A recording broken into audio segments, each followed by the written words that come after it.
Hello, doing a quick recording of Fortnite on an R9 290 with with the CPU X5675. Right now we are playing on high settings. I find Epic is a little bit more taxing on the system, and the graphic quality still looks really good at high. So I'm just going to be playing on high here, and we are recording at the same time at 1080p, 60 frames per second. Is the recording resolution and frames. So yeah, we're just testing Fortnite out. This is a patch in March, middle of March, probably about the second week, 2019. So yeah, we're just testing Fortnite at Epic settings.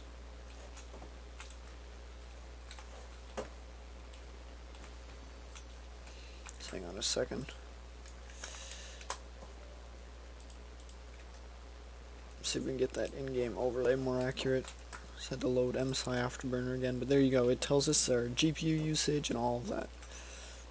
So right now we are actually at 80 frames per second, which is very nice. Like, this graphics card is reasonably old. It's not like crazy old, because I was testing a GTX 680 earlier, and that still performs pretty decently in 2019. Plays your games medium to low settings. It's basically a GTX 770, but getting back to this card, the R9 290, it has 4 gigabytes of video memory, which is nice. Allows you to, I guess, play on the higher settings, or you can play on a mix of settings and not worry too much about how much video memory you're working with. Like, 2 gigabytes is kind of low. Like, I had a 2 gigabyte GTX 680. Like, it still plays your games nice, like, for the settings that the card will run at. But for this R9 290, which is pretty similar to the R9 390, like, the 4 gigs of video memory is really handy. So yeah, we're just running around here. In buildings, you can see, like, the FPS is varying. As well, we are recording at 1080p 60 frames per second with the Xeon X5675, which is a 6-core 12-threaded CPU. So yeah, the recording does use a lot of the CPU, but so you're not actually going to get like as good of frames as if you were just gaming per se, but that's the nice thing about having the extra cores, is that, or versus like an i5 system, is that you have the flexibility to like record videos or stream or something while gaming. And we're just going to run around here.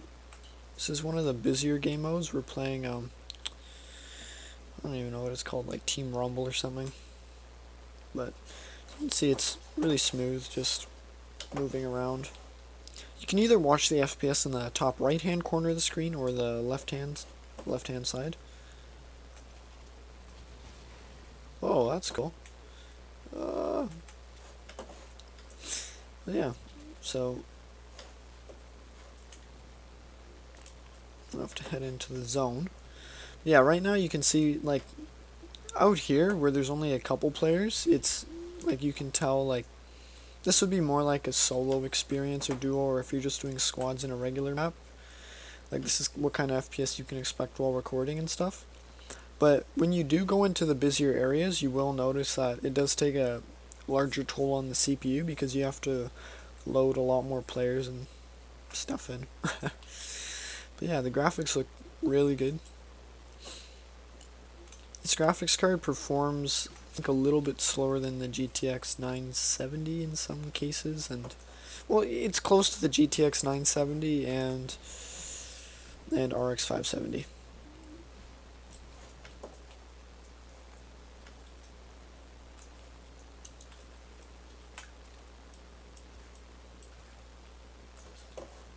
I guess there was another chest there, but yeah, you can see the graphics look really nice.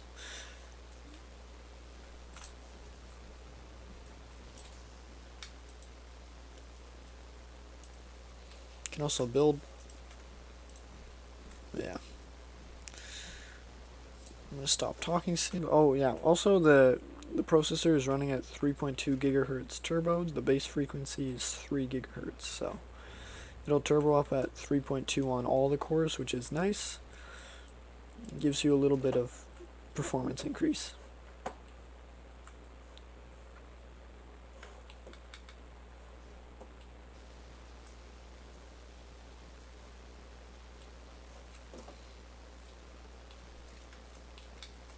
But you may notice soon that when you get in the busier areas that your FPS will be affected.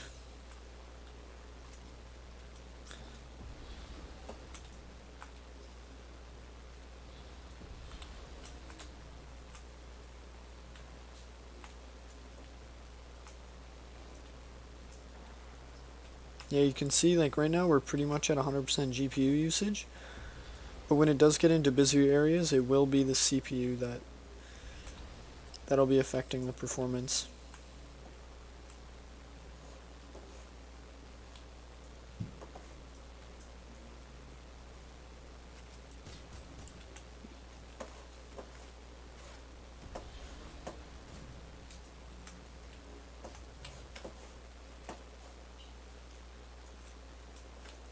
I thought we were getting shot from somewhere.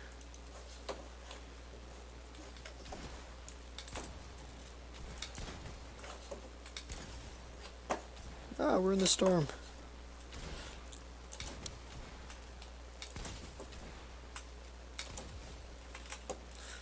So yeah, you can see like obviously now we're in a busier area, so we're a lot more CPU dependent actually. But yeah, the FPS is still pretty playable. So you can see I'm able to hit players.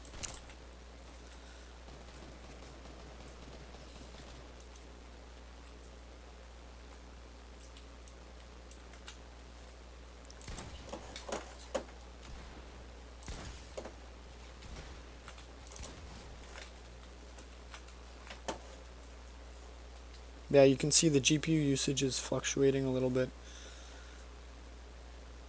as our frame rate slowly goes lower as we have to load a lot more things in.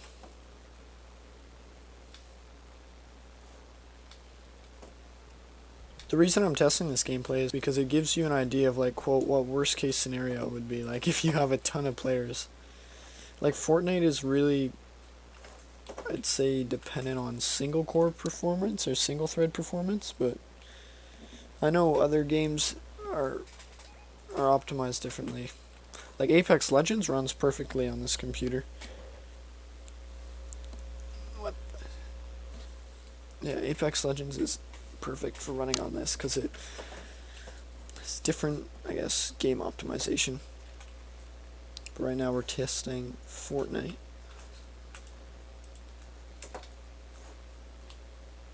On high settings. We can put it on to low. It won't affect the FPS that much just because we'll be CPU limited a bit. But we can set it to low. Put epic view distance. I personally think it doesn't look as good, but then that's where you can also mix and match some of the settings. Like,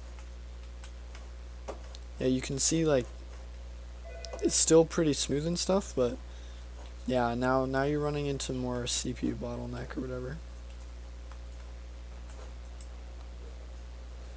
Because now the GPU, like, it's still being utilized a lot, but you're not getting optimal performance.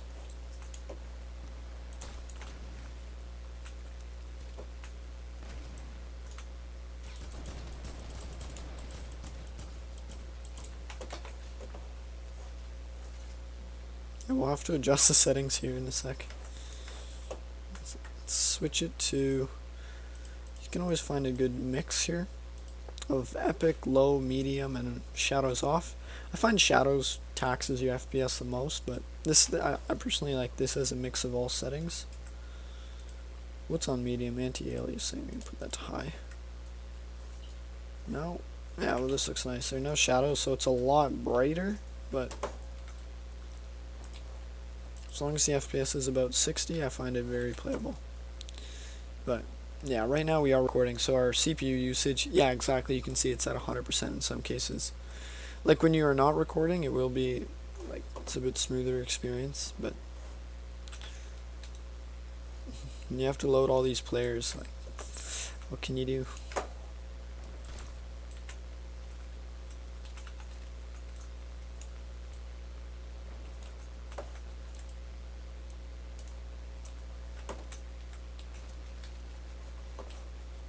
Yikes.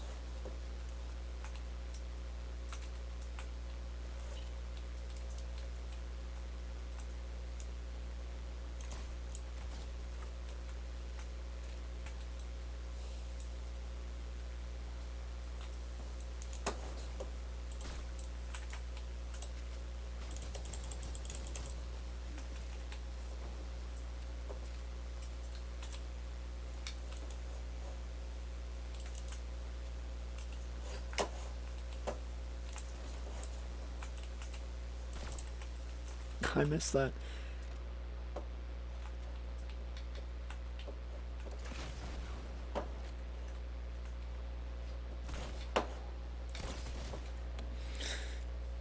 But yeah, record, like all this really gives you is an idea of that you can record on the 6-core Xeon while playing like Fortnite at a pretty nice resolution.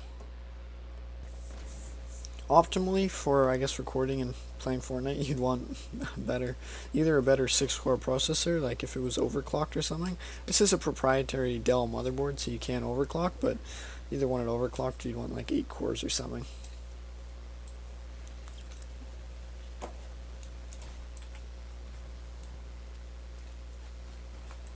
I've been spotted. We're done. Yikes.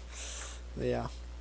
You just play around with the settings, of course, but at the end of the day, when your CPU usage is at 100% because you're recording and playing, like, there isn't as much you can do. Like, some things you can do, obviously, is drop the recording quality, like either the bit rate or something like that. You can always mess around with those settings, but for the most part, like, just as it is, it's still pretty nice.